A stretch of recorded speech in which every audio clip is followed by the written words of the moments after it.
কি রে ঝিলিক, কি ভাবছিস? কিছু না।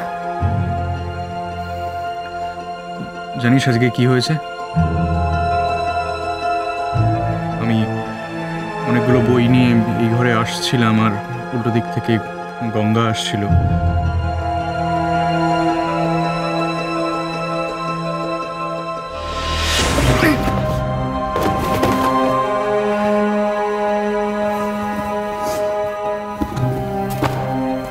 ছাড়ো ছাড়ো, আমি করে দেবো, ছেড়ে দাও।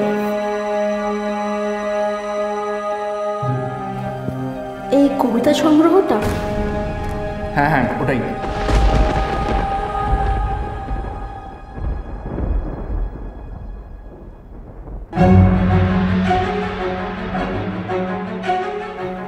তুমি বাংলা পড়তেও পারো?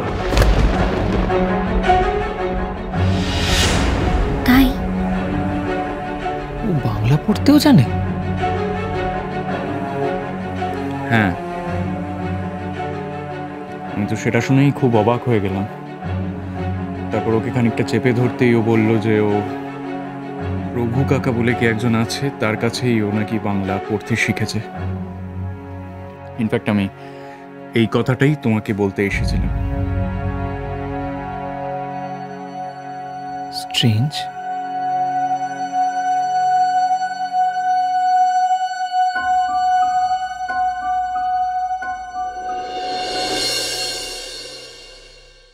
মান অভিমানের পালা ছেড়ে এখন আমাদের ঝিলিকের কথাই ভাবা উচিত, কারণ ওর ভালো মন্দের সঙ্গে আমাদের ভালো মন্দটা এখন জড়িয়ে আছে, তাই না লক্ষ্মী? হ্যাঁ মাঝি, তাহলে সবার আগে যেটা আমাদের ভাবা দরকার সেটা হচ্ছে কিসে ঝিলিকের ভালো হয়। মেয়েটার উপর দিয়ে একটার পর একটা ঝড় বয়ে যাচ্ছে, আর কত সহ্য করবে মেয়েটা? ভেবেছিলাম বেনারসে গিয়ে কাশী বিশ্বনাথের মন্দিরে পুজো দিয়ে প্রতিমা শান্ত হবে, আর আমাদের মেয়েটাও শান্তি পাবে। কোথায় কি ঠিক উল্টোটা হলো।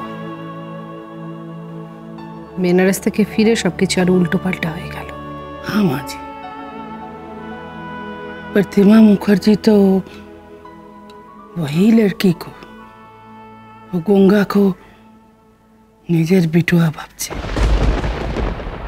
আর আমার ঝিলিক বিটুয়ার কথা এতটুকু ভাবছে না। ঝিলিকে নিয়ে কেউ ভাবুক না ভাবুক, আমি তো ভাবি, আমরা তো ভাবি। তাই আমি ঠিক করেছি যে আমরা ঝিলিকের জন্য একটা পার্টি অ্যারেঞ্জ করব, মানে একটা গেট টুগেদার করব।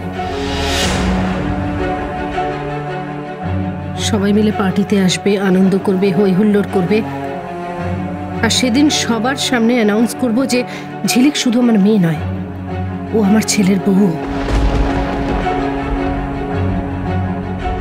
আইনের জটিলতা কাটিয়ে আমি একদিন না একদিন ওকে সেই স্বীকৃতি দেবই। কি বলছো কি দিদি? ঝোঁকের মাথা একটা ভুল স্টেপ নিয়ে নিলে সবকিছু তো ভেস্তে যাবে। না দিদি, তুমি ভুল করে এরকম ভুল করতে পারো না। ভুল? কোনটা ভুল?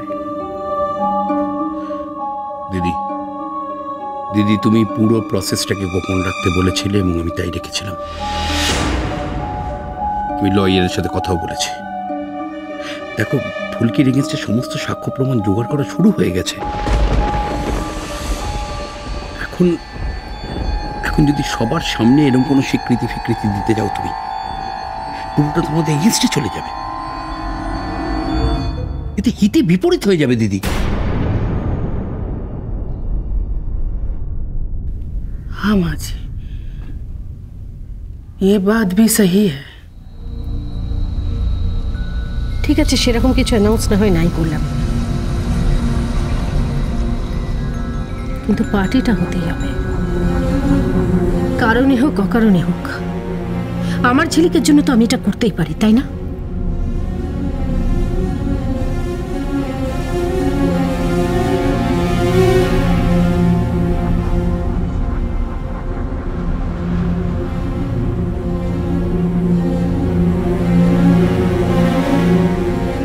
তবে পালিয়ে এলে কেন?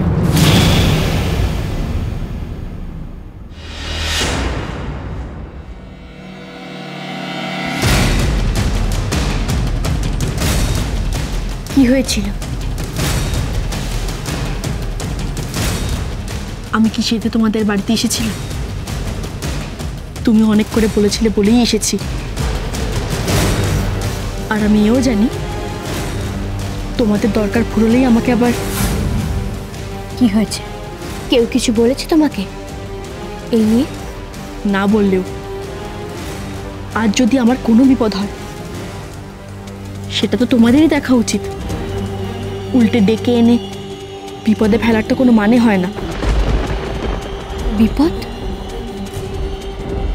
কোন বিপদের কথা বলছো তুমি? আর কেই বা তোমাকে বিপদে ফেলতে চাইছে? আমি মায়ের ঘরে যাওয়ার সময় নিজের কানে শুনেছি থানায় গিয়ে আমার সম্পর্কে পুলিশকে জানানো হয়েছে।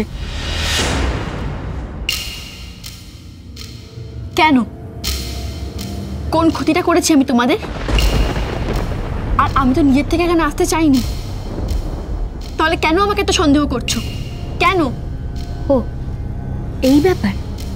বাইরের কেউ বাড়িতে এসে থাকলে সেটা পুলিশকে জানিয়ে রাখাটাই নিয়ম। আর তাই হয়তো। আর এতে এত ভয় পাওয়ারই বা কি আছে?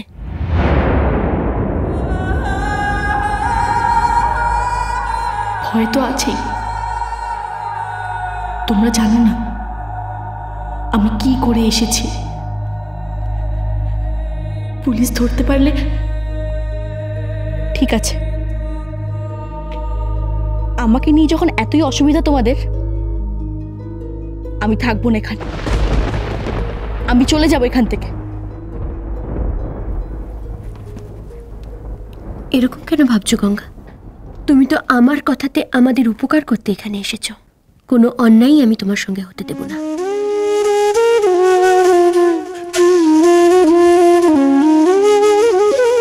তাছাড়া তুমি তো নিজে চোখেই দেখছো মা কোনো যুক্তি কোনো প্রমাণ মানছে না। আমাকে নয়, মা তোমাকে নিজের মেয়ে বলে ভাবছে।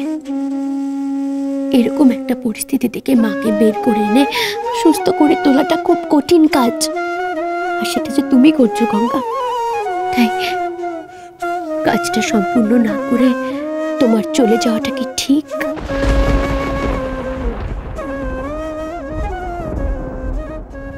নিজের বাড়ি, মা বাবা দাদু ঠাম্মা, এদের সবাইকে ছেড়ে আমি কোথায় যাব? আমার তো যাবার কোনো জায়গা নেই। বেনারসে তো আর ফেরাই যাবে না। আর অন্য যেখানেই যাই না কেন পুলিশ কি আমায় ছাড়বে? যদি যেতেই হয় তার আগে মনের মুখোমুখি আমাকে হতেই হবে। পুলিশের ব্যাপারটা তুমি আমার উপর ছাড়ো। আমি কথা দিচ্ছি তোমার কিচ্ছু হবে না। তুমি আমাকে বিশ্বাস করো তো?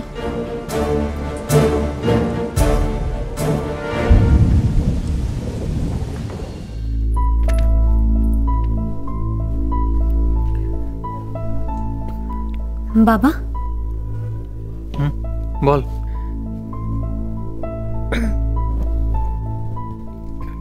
বলছিলাম যে গঙ্গার ব্যাপারে পুলিশের ঝামেলাটা না করাই ভালো। ঝামেলা? এর মধ্যে আবার ঝামেলার কি দেখলি রে? না মানে গঙ্গাকে তো এক প্রকার আমরা জোর করেই এই বাড়িতে নিয়ে এসেছি। আর অবিশ্বাস করার মতো কোনো কাজ তো ও করেনি।